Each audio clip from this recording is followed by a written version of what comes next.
Will the market go up or down? Should you lock in or float?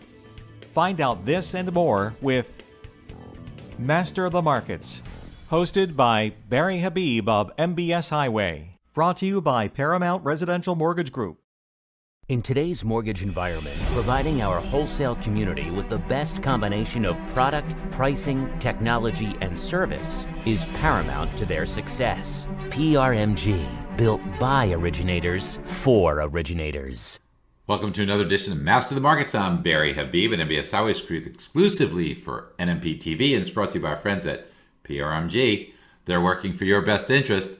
So we saw interest rates come back last week as we had anticipated, but they hit a little bit of a stone wall at their 25-day moving average. And listen, the jobs number that came out certainly pushed bond prices back, but not too bad. What happened with the jobs number was a lot of jobs created, 1.4 million jobs created. For August, that's a good thing. The unemployment rate on the surface looks like it came all the way down from 10.2 to 8.4%. However, a couple of anomalies there that the media doesn't really understand. One is there is some misclassification. That would add about 7/10 to the number. And then, census workers, it is a census year. And there's 238,000 people that were temporarily hired, so that reduced the rate of unemployment. If you add those back in, it's around 10.5%. But then listen, there's a lot of people that wish they could be working full-time that have to accept part-time work.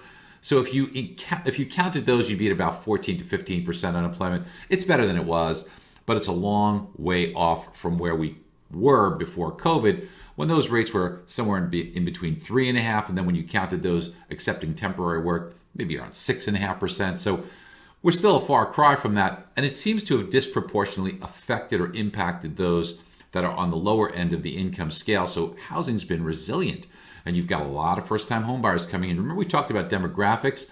Those demographics really starting to kick in now. First-time homebuyers representing about 35% of the transactions that are out there.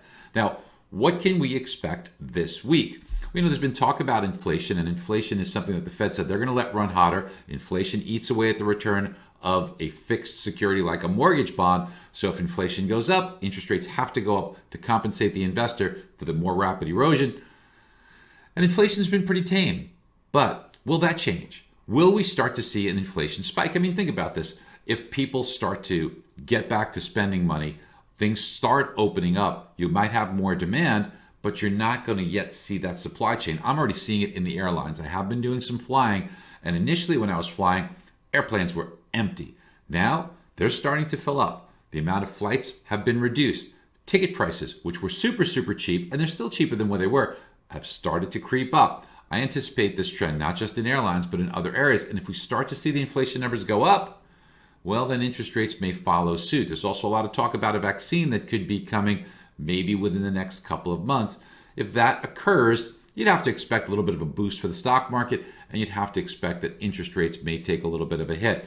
Now, we're going to get some inflation news this week, and that'll be important via the CPI, Consumer Price Index. That's better than the Fed's favorite measure, which is called the Personal Consumption Expenditure. So I think it's better anyway. So it'll give us a clearer look. The markets know it's better if there is some inflation to worry about. So we got to worry about some choppiness there. There's also going to be a 10-year and a 30-year bond auction, 10-year note, 30-year bond. That will happen this week. That could cause some volatility. Those happen in the afternoon at 1 p.m. Eastern time. So we will have time if we're following the markets to respond and react. We do that for you anyway.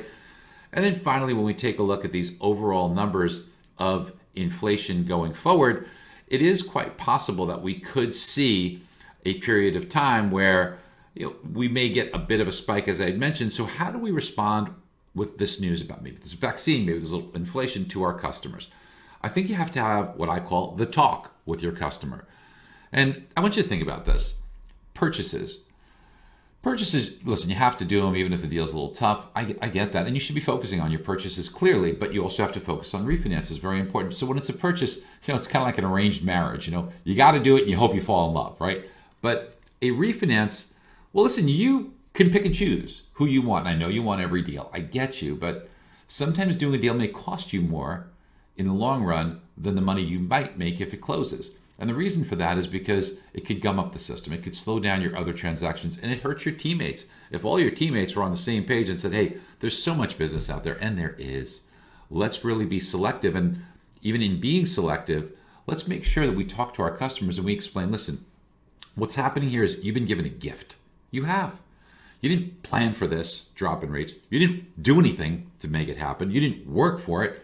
It's just handed to you. And it's probably not going to last forever. We know it's not going to last forever. And news of a vaccine, news of some inflation could make this thing disappear. Maybe not in its entirety, of course, but to where it will become less of a gift, or maybe where it doesn't make sense at all. So when we think about this, there could be a move up where they gradually start going up. And we know turn times are slow already. So what are we going to do if everybody's now rushing and then purchases take priority? Those refinances may be in jeopardy of losing this opportunity that they have. So tell that to your customer up front. Listen, don't be afraid, okay? Don't be afraid. Don't be like timid and afraid. You've got the gold right now.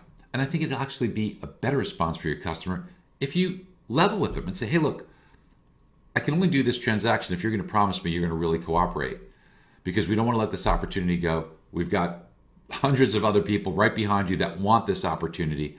So if we're going to do this, you got to promise me, get everything up front, get it quick. If I ask you something, you've got to be really responsive so that I can protect you and get you the result you want. Now, about getting results you want, if you're not on MBS Highway, you're nuts, because we've been navigating these incredibly choppy waters perfectly, telling you exactly when to lock and exactly when to float. Ask anyone. They'll tell you we've nailed it time and time again. Plus the tools we have really make it easy for you. It's truly not a fair fight. If a customer talks to two people, one person with MBS Highway and one without it, the person without it's going to lose. So win. Get on MBS Highway. Talk to you next week. Bye-bye. PRMG continues to provide our wholesale partners across the nation with better technology, better product, better pricing, and better service. Our nationally recognized brand is more than just an image. It is a symbol of integrity. PRMG, built by originators for originators. Be sure to click on the link below for your free 30-day MBS Highway trial.